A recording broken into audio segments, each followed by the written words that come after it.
Assalamualaikum warahmatullahi wabarakatuh. Selamat pagi semuanya. Hari ini kita bertemu kembali pada mata kuliah kepemimpinan dan berpikir sistem, di mana hari ini sudah memasuki pertemuan ketiga. Sebelumnya kita sudah membahas tentang konsep dasar kepemimpinan dan juga teori sistem. Hari ini kita akan masuk pada topik yaitu teori atau basic teori tentang kepemimpinan atau leadership. Jadi teori dasar kepemimpinan dalam kesehatan masyarakat. Jadi seperti kita review pada materi yang telah lalu bahwa yang namanya kepemimpinan itu adalah proses untuk mempengaruhi orang lain untuk mencapai tujuan bersama, sedangkan pemimpin itu adalah seseorang atau orangnya.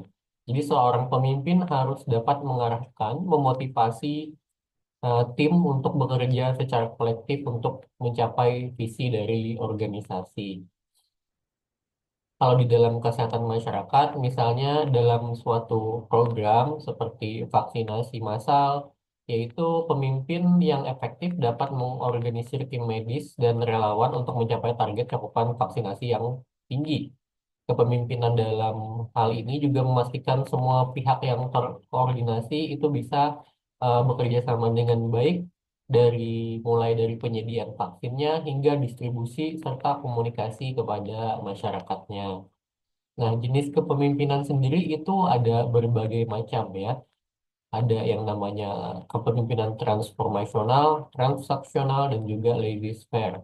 Jadi kalau yang transformasional itu biasanya pemimpin yang menginspirasi dan juga memberi motivasi kepada pengikutnya itu secara maksimal.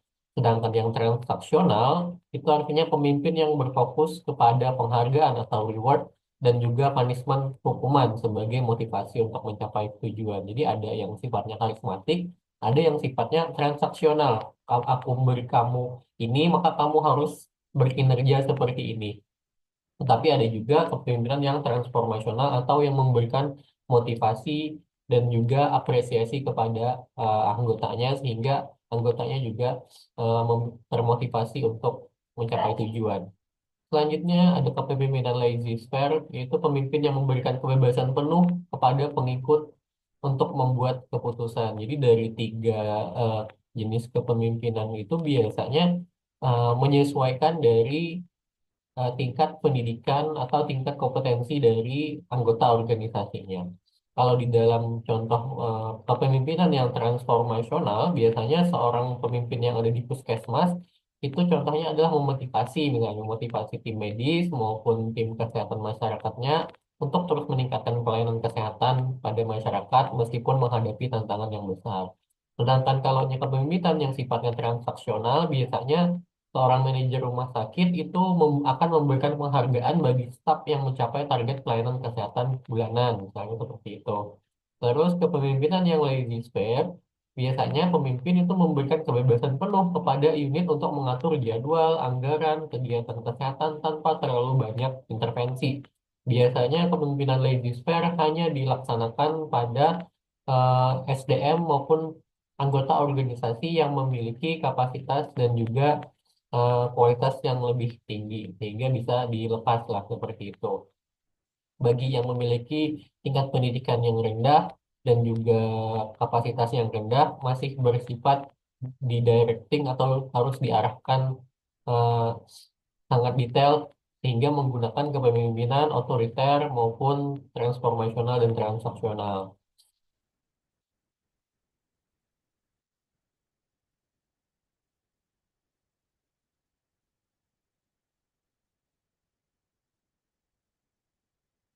Nah, di dalam konsep pemikiran yang kedua, di sana dinyatakan bahwa ada teori-teori kepemimpinan atau leadership teori di mana dinyatakan dengan 8 mazhab teori kepemimpinan, yaitu ada engagement teori, threat teori, contingency teori, situational teori, behavioral teori, participative teori, transactional atau manajemen teori, dan juga transformational teori yang di awal tadi sudah saya jelaskan bahwa transaksional itu lebih melibatkan adanya reward and punishment, dan transformasional itu lebih melibatkan adanya motivasi yang bersifat karismatik dari seorang pemimpin dalam memimpin organisasinya.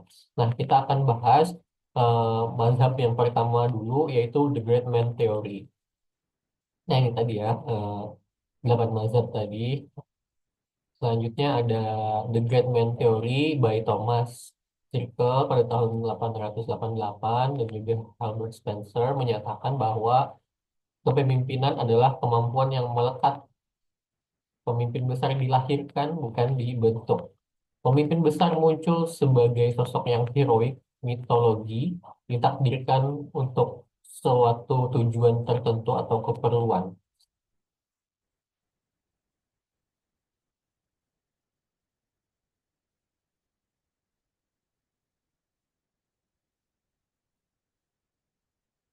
Disebut sebagai great man karena pada saat itu pemimpin dianggap eh, kualitas laki-laki. Jadi dulu itu salah satu tahu kenapa laki-laki itu dibilang seorang pemimpin itu, maka diambillah di sini istilahnya yaitu the great man, bukan the great woman ya. Jadi seperti itu. Jadi disebutnya the great man itu dikarenakan kualitas seorang pemimpin itu hanya dilihat kepada seorang laki-laki atau manusia, dan juga seorang pemimpin itu dilahirkan.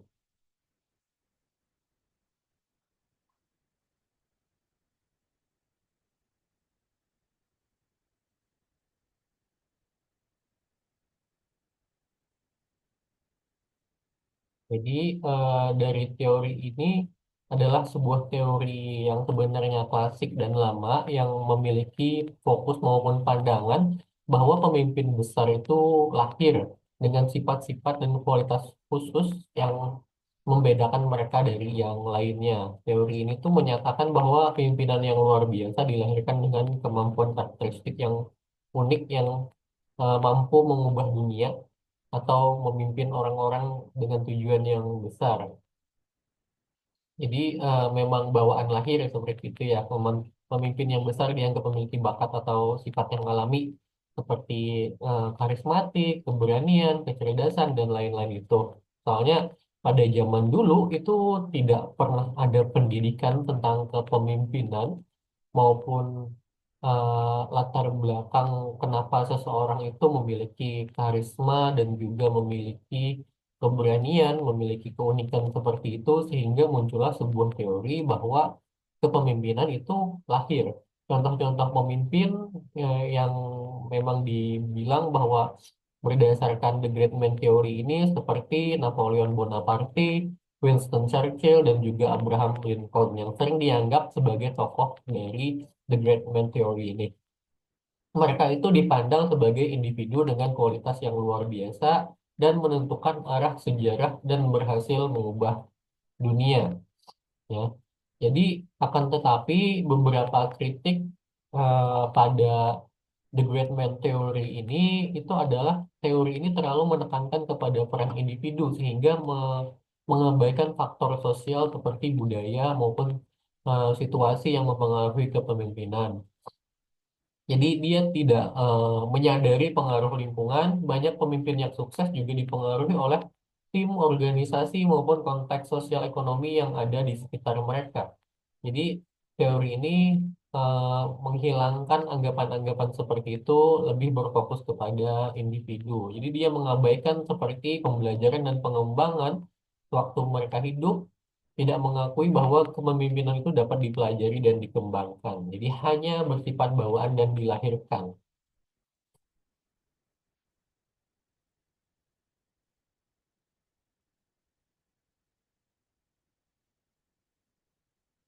Tetapi para ahli itu lebih banyak kini berpendapat bahwa kepemimpinan tentang kemampuan untuk mengembangkan tim dan sistem yang mendukung pencapaian tujuan bersama. Jadi arah dari teori sekarang itu sebenarnya lebih kepada campuran antara dia memang dilahirkan menjadi seorang pemimpin dan juga dikembangkan atau berkembang menjadi seorang pemimpin.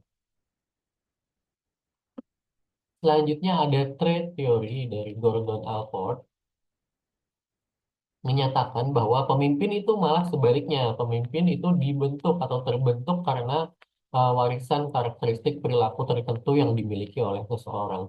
Tetapi jika perilaku tertentu adalah indikator kepemimpinan, mengapa banyak orang yang memiliki sifat kepemimpinan tetapi tidak menjadi pemimpin? Katanya.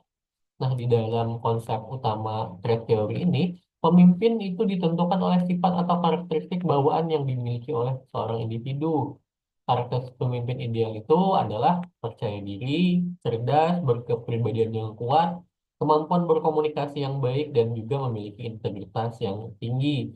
Contohnya dalam kesehatan masyarakat, pemimpin yang memiliki sifat empati dan kemampuan komunikasi yang baik itu akan lebih mampu mengelola tim medis dalam situasi darurat seperti terjadinya pandemi maupun terjadinya bencana. Jadi si Gordon Allport menyatakan bahwa ada beberapa trait atau karakteristik dari seorang pemimpin. Ya, tadi dia memiliki kepercayaan diri, cerdas, kepribadian yang kuat. Tapi kata si Allport juga, orang-orang yang memiliki trait ini atau memiliki karakteristik seperti ini tidak banyak memiliki tidak banyak yang menjadi pemimpin seperti itu. Terus selanjutnya ada contingency theory by Joan Woodman yang menyatakan bahwa kepemimpinan ini dipengaruhi oleh variabel-variabel lingkungan yang menentukan gaya kepemimpinan. Tidak ada gaya kepemimpinan yang terbaik untuk semua situasi. Keberhasilan memimpin tergantung pada sejumlah variabel termasuk gaya kepemimpinan, kualitas para pengikut, dan aspek lingkungannya. Jadi dalam konsep utama teori kontingensi ini tidak ada gaya kepemimpinan yang sifatnya universal. Efektivitas kepemimpinan itu tergantung pada situasi dan konteks seperti yang saya nyatakan sebelumnya. Tadi tergantung apakah keadaan maupun sumber daya maupun anggota dari organisasi itu kita harus pahami dulu karakteristiknya. Apakah dia memiliki tingkat pendidikan yang tinggi, apakah dia memiliki karakter yang seperti apa, maka gaya kepemimpinan itu harus menyesuaikan situasi tersebut. Jadi tidak ada gaya kepemimpinan yang terbaik atau yang sifatnya universal bisa dilaksanakan dengan situasi maupun keadaan apapun. Misalnya kita mengakui bahwa kepemimpinan yang sifatnya demokrasi itu adalah yang paling baik. Tidak juga. Kepemimpinan otoritas itu adalah yang paling baik. Tidak juga. Jadi tergantung situasi dari keadaan yang dihadapi pada organisasi pada saat itu. Tadi kalau hanya demokrasi itu sah saja apabila ternyata anggota organisasi yang kita pimpin adalah memiliki tingkat pendidikan atau kualitas kapasitas yang memang menengah sampai ke atas. Jadi demokrasi itu masih relevan untuk dilaksanakan. Tetapi apabila anggota organisasi kita atau bawahan kita memiliki tingkat pendidikan yang ke bawah atau berada di bawah, yang biasanya eh, akan lebih baik untuk mengikuti directing secara langsung, maka akan lebih baik menggunakan sifat atau gaya kepemimpinan yang otorita atau otokratis seperti itu. Contohnya dalam situasi kesehatan yang misalnya terjadi wabah, pemimpin mungkin mengambil keputusan yang harus cepat seperti itu. Sehingga gaya kepemimpinan yang lebih baik untuk dapat menangani permasalahan yang cepat seperti ini adalah kepemimpinan yang autokratis. Sementara kalau di dalam situasi yang normal, gaya kepemimpinan yang bersifat lebih demokratis seperti itu. Kalau kita menginginkan lebih cepat sebuah keputusan, maka mau tidak mau harus bersifat autokratis seperti itu. Harus cepat diputuskan. Kalau lambat, menunggu ada rapat dulu, menunggu pendapat A, pendapat B, akhirnya wabah sudah terlanjur menyebar di negara atau di dunia seperti itu. Selanjutnya ada situational teori. Pemimpin harus memiliki tindakan terbaik berdasarkan situasi yang dihadapi. Ini kata si Hersey and Blanchard. Nah, gaya kepemimpinan yang berbeda-beda tergantung situasi yang berlainan tadi. Misalnya di tengah cendekiawan, gaya kepemimpinan demokratis itu mungkin lebih tepat untuk diterapkan. Jadi, konsep utama dari kepemimpinan situasional ini adalah mengubah gaya kepemimpinannya sesuai dengan kepemimpinan atau kemampuan dari pengikut tadi ya. tiga gaya kepemimpinan, yaitu ada empat gaya kepemimpinan. Ada yang sifatnya directing atau memberi arahan langsung, instruksinya jelas, mendalam, mendetail seperti itu. Terus ada yang sifatnya coaching atau melatih. Pemimpin itu memberikan arahan tetapi juga meminta umpan balik. Itu namanya coaching atau melatih. Terus ada yang ketiga ada supporting. Supporting itu mendukung. Pemimpin lebih fokus untuk memberikan dukungan yang sifatnya emosional, baik dalam bentuk apresiasi atau apa itu. Terus ada bentuk delegasi. Delegasi itu adalah pemberian delegasi, memberikan tanggung jawab penuh pada pengikut. Kalau di dalam kesehatan masyarakat, biasanya itu pemimpin yang ada di puskesmas yang menyesuaikan gaya kepemimpinan berdasarkan pengalaman dan kesiapan tenaga medis. Jadi menyesuaikan ya, kalau apalagi di puskesmas itu anggota organisasinya memiliki latar pendidikan yang berbeda-beda. Ada yang dokter, ada yang SKM, ada yang administrasi, ada yang keuangan misalnya, ada yang bidan, dan seterusnya. Latar belakang pendidikan yang berbeda itu akan mempengaruhi bentuk atau gaya kepemimpinan yang harus diambil oleh si pemimpin. Ada yang membutuhkan directing secara langsung, ada yang membutuhkan supporting atau motivasi, ada yang membutuhkan coaching untuk memvalidasi apakah keputusannya benar atau tidak. Selanjutnya ada behavioral theory dari Skinner, menyatakan bahwa sesuai prinsip behavioralism, seorang pemimpin besar dapat dibentuk, tidak selalu dilahirkan atau dimitoskan. Ini lawan dari teori yang pertama tadi, yaitu The Great Man Theory. Kepemimpinan tergantung pada tindakan, bukan pada kualitas mental atau kondisi internal. Setiap orang dapat memiliki jiwa kepemimpinan melalui cara pembelajaran observasi dan karena pengalamannya. Jadi behavioral theory ini konsep utamanya adalah lebih dipengaruhi oleh perilaku yang dapat diamati dan dipelajari, bukan sifat alami. Dua jenis perilaku dari seorang pemimpin itu adalah orientasi kepada tugas ya. Jadi fokus pada penyelesaian tugas dan juga orientasi pada hubungan, fokus pada hubungan interpersonal dan kesejahteraan anggota tim. Contohnya adalah pemimpin rumah sakit yang menunjukkan keseimbangan antara mengarahkan staf untuk memenuhi target layanan dan juga menjaga kesejahteraan dari tim medisnya. Jadi dia mau lebih memikirkan kepada fokus orientasi tugas dan juga hubungan yang sifatnya interpersonal. Itu adalah perilaku atau behavior yang dimiliki pemimpin. Tetapi menurut si B.F. Skinner di sini menyatakan bahwa tadi pemimpin itu dikarenakan adanya pengalaman dia, hasil observasi dia, hasil pembelajaran dia selama dia hidup sehingga memunculkan eh, sifat kepemimpinan di dalam dirinya. Selanjutnya ada participative teori atau teori partisipasi. Gaya kepemimpinan ideal adalah mendorong partisipasi dan kontribusi eh,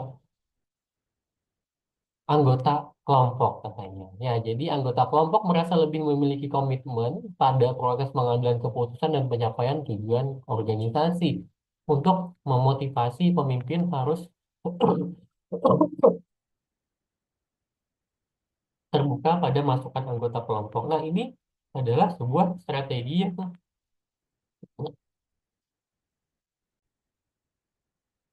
Nah, ini adalah biasanya eh, konsep dari pemberdayaan masyarakat ya, Bapak dan Ibu. Kalau kita biasanya melaksanakan promosi kesehatan atau program yang ada di puskesmas, partisipatif teori ini dilakukan untuk mengajak masyarakat untuk terlibat aktif dalam peran serta program kesehatan masyarakat. Gitu. Jadi karakteristik dari partisipatif teori ini itu adalah yang sifatnya pengambilan keputusan bersama, terbuka dan transparan, pemberdayaan anggota tim, dan sifatnya itu komunikasinya dua arah. Tadi tujuannya adalah untuk anggota kelompok itu merasa lebih memiliki dan berkomitmen pada proses pengambilan keputusan dan pencapaian tujuan dari organisasi. Nah, ini diterapkan teorinya pada proses pemberdayaan masyarakat yang ada di kesehatan masyarakat. Selanjutnya ada transactional theory yang di awal tadi sudah saya jelaskan bahwa teori transaksional atau teori manajemen berfokus pada peran pengawasan kinerja organisasi kelompok maupun karyawan. Teori ini itu mendasar pada sistem reward dan punishment. Karyawan dihargai apabila sukses dan apabila dia tidak sukses maka dia akan mendapatkan hukuman atau teguran. Jadi seperti itu. Jadi ada ketakutan kalau di dalam organisasinya, takut akan dihukum dan senang apabila diberikan reward atau sebuah penghargaan dalam bentuk materi. Seperti itu. Selanjutnya ada yang transformational theory, di mana di sini lebih mengedepankan kepada fokus hubungan antara pemimpin dan pengikutnya. Pemimpin di sini memotivasi, menginspirasi, terus juga memberikan apresiasi kepada anggota timnya. Nah, di dalam konsep ini itu pemimpin lebih harus bersifat menginspirasi dan juga memotivasi pengikut untuk mencapai potensi penuhnya. Ada 4 komponen dalam transactional teori. Ada yang namanya pengaruh yang ideal atau idealist influence. Pemimpin menjadi contoh dulu, menjadi contoh yang teladan. Terus juga memberi motivasi yang inspiratif. Pemimpin memberikan inspirasi dan visi yang jelas. Terus ada intelektual stimulasi, pemimpin mendorong kreativitas dan inovasi, dan yang keempat ada individualized consideration, pertimbangan individu. Pemimpin memberikan perhatian pribadi kepada pengikutnya. Nah, dalam kepemimpinan kesehatan masyarakat, itu seorang pemimpin yang menginspirasi misalnya tim medisnya untuk berinovasi dan meningkatkan pelayanan kesehatan, dan mendorong mereka untuk terus berkembang secara profesional. Nah, transformational theory ini tentunya akan lebih sulit diterapkan jika dibandingkan dengan transaksional teori karena mengharuskan dia untuk memahami setiap anggota tim maupun anggota organisasinya untuk bisa tadi memberikan sebuah inspirational motivation maupun intellectual stimulationnya. Karena anggota organisasi itu tidak sedikit ya. Kalau kita diharuskan memahami setiap karakter yang ada di dalam organisasi kita, itu akan membutuhkan waktu yang sangat sangat lama seperti itu. Ya, tetapi ini dinilai efektif untuk meningkatkan perubahan positif dalam organisasi. Baik, Bapak dan Ibu, ini adalah materi kita hari ini. Dari pertemuan pertama kita sudah belajar konsep kepemimpinan dalam organisasi kesehatan masyarakat. Terus juga ada kemarin teori sistem. Dan hari ini belajar tentang teori dari kepemimpinan. Sampai di sini materi saya hari ini untuk pertemuan ketiga. Saya ingatkan lagi untuk mengisi absensi yang sudah dibagikan di grup. Apabila ada pertanyaan juga silahkan tanyakan di grup. Saya akan jawab pada pertemuan yang akan datang. Baik Bapak Ibu, sampai di sini perkuliahan kita hari ini. Salah hilap mohon maaf. Wabillahi taufik wa hidayah. Wassalamualaikum warahmatullahi wabarakatuh.